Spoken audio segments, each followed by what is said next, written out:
हमने जो कुछ भी किया बिहार में आखिर मकसद क्या है? न्याय का, सामाजिक न्याय का मकसद ही है। गांधी जी ने कहा था कि जो अंतिम पायदान पर आदमी है उसको उठाना।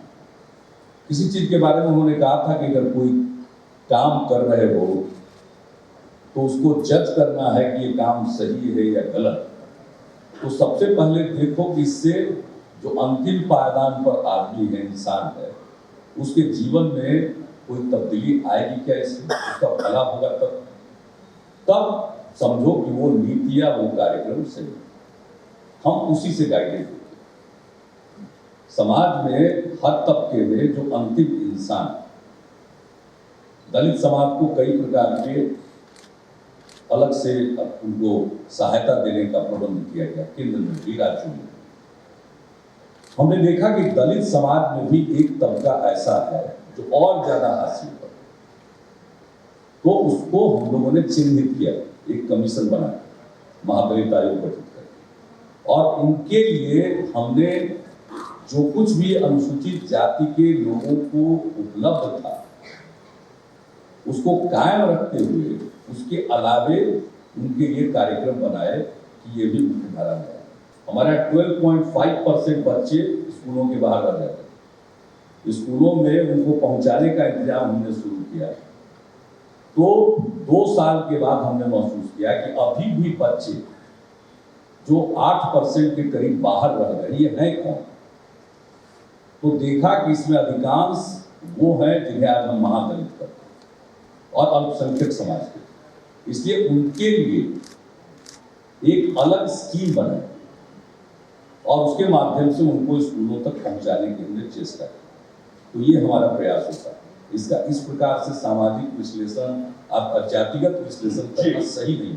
एक इनका प्रश्न बहुत वाइटल है, क्योंकि अगर किसी चीज को आप रखिए तो उसके खंड खंड को एक्सप्लेन करने का भी वक्त दीजिए। उसी प्रकार से पिछड़े वर्गों में ज्यादा पिछड़े, अति पिछड़े, जननायक स्वर्गीय कर्पूरी ठाकुर जी ने ही बिहार में जब मुंगेरी लाल कमीशन की सिफारिशों पर आरक्षण राज्य सरकार की नौकरियों में लागू किया, तो यहाँ वर्गीकरण किया गया, एनेक्सर 1, एनेक्सर 2। एनेक्सर 1 ज्यादा पिछड़े और एनेक्सर 2 पिछड़े।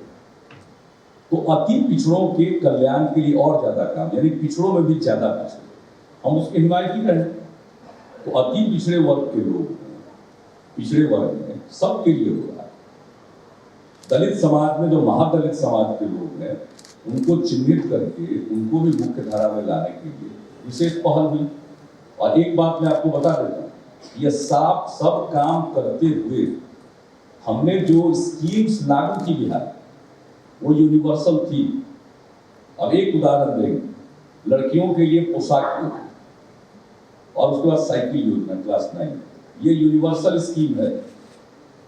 ये किसी एक के लिए नहीं, अनुसूचित जाति या जनजाति या पिछड़े वर्ग नहीं, सभी लड़कियों की, चाहे वो किसी वर्ग की। तो आप अगर देखेंगे टोटलिटी में, संपूर्णता में देखेंगे, तब आप हमारे काम को और जो नजरिया है उसको आप सही पर्सपेक्टिव में देखना।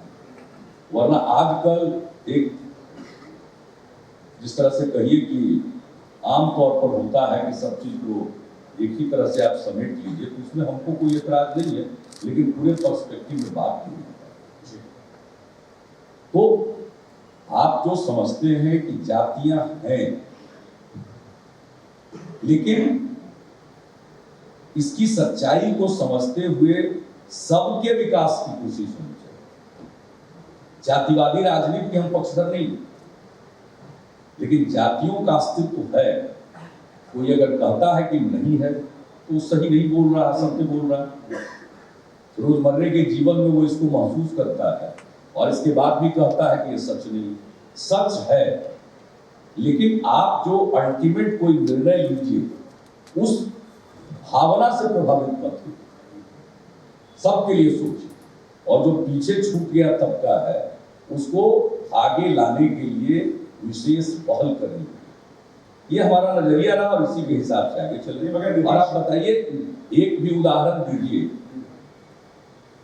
इस बिहार में कई प्रकार के विवाद होते रहे, लेकिन आप बता दीजिए 9 वर्ष में 10 वर्ष में कि कोई खास एकाध अफवाह हो सकती, एकाध अफवाह हो सकती या कुछ अफवाह हो सकते, लेकिन मोटे तौर पर समाज में सद्भाव था,